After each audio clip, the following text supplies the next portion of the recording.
మాటల్లోని దక్షిణాదిని చిన్న చూపు చూసారనే దానికి ఒక స్పష్టమైన ఉదాహరణ మన వెంకయ్యనాయుడుని మంత్రి పదవిని తొలగించి ఉపరాష్ట్ర పదవి పంపించడం, ఈవెన్ వెంకయ్యనాయుడు కూడా ఇష్టం లేనటువంటి ఆ పదవిని బలవంతంగా అంటకట్టడం అనేది ప్రచారం జరుగుతోంది. దానిపైన చాలా చర్చ కూడా జరిగింది.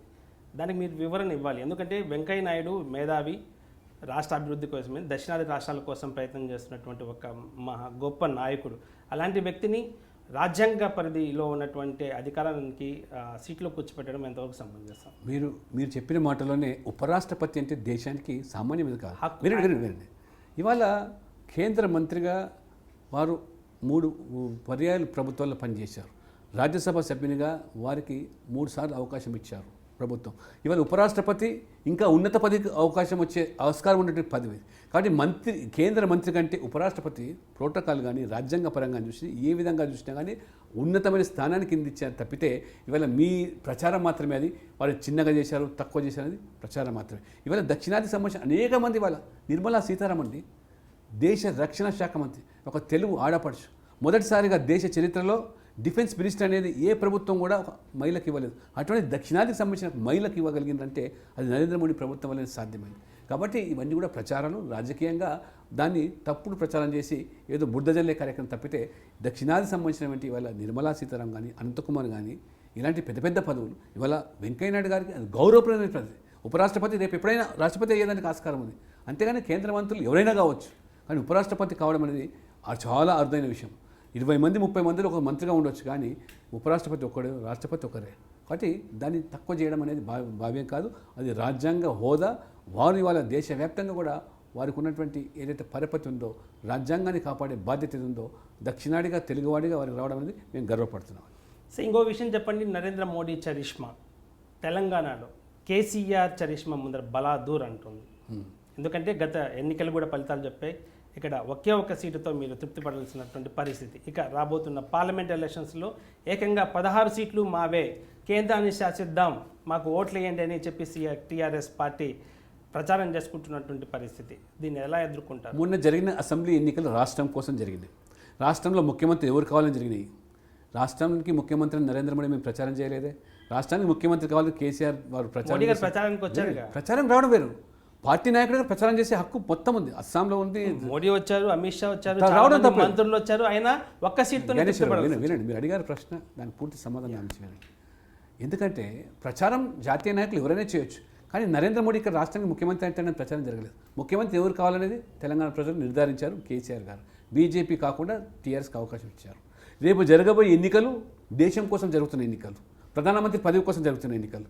మీరు వాస్తవంగా చూసినట్టయితే కేసీఆర్ గారు చాలా చాకచక్యంగా మోదీ చరిష్మా ముంగూడ పార్లమెంట్ అసెంబ్లీ ఎన్నికలు 2 కలిసి వస్తే నిలవలేనని, ఆ ప్రచారాన్ని తట్టుకోలేని, ఆ దూకుడుకు నిలవలేనని చెప్పి ప్రజలంతా కూడా మోదీకి అనుకూలంగా తీర్పునిచ్చే ప్రమాదం అని చెప్పి ముందస్తుగా 9 మాసాలు ఎన్నికలు ఎందుకు పోయినట్టు చంద్రబాబు కేసీఆర్ గారు కేవలం మోదీ చరిష్మాను ప్రధానమంత్రి పదవి కోసం తెలంగాణ ప్రజలు కూడా అడుగులు చేస్తారు. కాబట్టి దాన్ని తప్పించుకోవడానికి చేశారు, వారు అందులో విజయం సాధించారు. కాబట్టి రేపు జరిగేది దేశం కోసం, మొన్న జరిగింది రాష్ట్రం కోసం.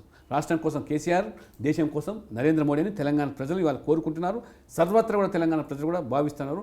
అది టీఆర్ఎస్, తెలుగుదేశం, కాంగ్రెస్ అనే భేద భావాలు లేకుండా ప్రజలు ఒక దేశం సురక్షితంగా ఉండాలి, లేదా దేశ ప్రజలు బాగుపడాలి, రైతులకు ఇవాళ మరి వ్యవసాయం లాభసాటిగా మార్చాలి, ఇవాళ ఉద్యోగస్తులు, మధ్యతరగతి కుటుంబాలకు బాసటగా నిలబడే వ్యక్తి, మహిళలను హక్కున చేర్చుకున్నటువంటి నరేంద్ర మోడీ ఈ దేశానికి అవసరం. నీతివంతమైన పాలన ఇవ్వగలిగింది నరేంద్ర మోడీ అని భావించి తెలంగాణ ప్రజలు కూడా రేపు నరేంద్ర మోడీకి ప్రధానమంత్రి పట్టం కట్టబోతుంది. నేను అడుగుతున్నాను, ఇవాళ తెలంగాణ పార్టీ అయిన టీఆర్ఎస్ను మీ ప్రధానమంత్రి అభ్యర్థి ఎవరు? ఫెడరల్ ఫ్రంట్ అన్నారు, ఇన్ని పార్టీలు వచ్చాయి మీ టెంట్ కింద, ఉన్న టెంటే ఊసిపోతా ఉన్నది మీది. కాబట్టి ఇవాళ ఫెడరల్ ఫ్రంట్ టీఆర్ఎస్ మాత్రమే ఇవాళ కూని రాగాలు తీస్తున్నారు తప్పితే ఫెడరల్ ఫ్రంట్ పేరు మీద కుటుంబ రాజకీయాలు నడుపుతున్నారు. ఇవాళ మీ యువరాజు పట్టాభిషేకం కోసం 9 నెలలు ముందుకు పోయి ఎన్నికలు, ఇవాళ జరుగుతున్నది ఏమిటి? తతంగమంతా కూడా పూర్తి స్థాయి మంత్రివర్గం కూర్పు చేయకుండా, మహిళలకు మంత్రివర్గం స్థానం లేకుండా, ఒక ఎస్టీ కూడా అవకాశం కల్పించకుండా, ఇది ఒక కుటుంబ పాలన, ప్రజాస్వామ్యాన్ని అపాసం చేసే విధంగా పార్టీ ఫిరాయింపులు, రాజకీయ కోణం రాజకీయమే తప్పితే పాలన పూర్తిగా గాలి కుదిరేసే ఉదంతాన్ని ఈ 3 మాసాలు కూడా తెలంగాణ ప్రజలు ఇవాళ వాళ్ళు అనుభవిస్తూ ఉన్నారు. కాబట్టి రేపు జరిగే ఎన్నికలు పార్లమెంట్ ఎన్నికలు దేశం కోసం. ప్రధానమంత్రి, మీ ప్రధానమంత్రి అభ్యర్థి ఎవరు చెప్పండి? మీ ఎజెండా ఏమిటి? అసలు ఈ దేశ కోణంలో చూసినట్టయితే మీకున్నటువంటి వివాదంలో ఉన్నటువంటి అంశాలు, నీటి అంశాల విషయంలో కానీ, బార్డర్ సమస్యలు కానీ, రక్షణ రంగంలో మీకు ఉన్నది ఏంటి టీఆర్ఎస్. కాబట్టి మోదీ ముందు సరితూగలేరు. పార్లమెంట్ ఎన్నికల్లో తెలంగాణ ప్రజలు మోదీ వైపే మొగ్గు చూపుతారని భావన మాకు. మీరు చూస్తున్నారు ఐ డ్రీమ్ న్యూస్ని. మీరు చూస్తున్నది ఐ డ్రీమ్ న్యూస్. అంటే కళలని నిజం చేస్తూ ప్రజలకి నిజాలని కళల ద్వారా తీసుకొచ్చే ఐ డ్రీమ్కి మై బెస్ట్ విషెస్. మీరు చూస్తున్నది ఐ డ్రీమ్ న్యూస్. మీరు చూస్తున్నారు I dream channel. For more videos, please subscribe iDream. మరిన్ని వీడియోల కోసం ఐ డ్రీమ్ని సబ్స్క్రైబ్ చేయండి. Please subscribe I dream. And I'm very much satisfied with the way interview went on. Kindly subscribe to iDream. For more videos, subscribe to iDream. And loads of fun entertainment and content. Do watch iDream.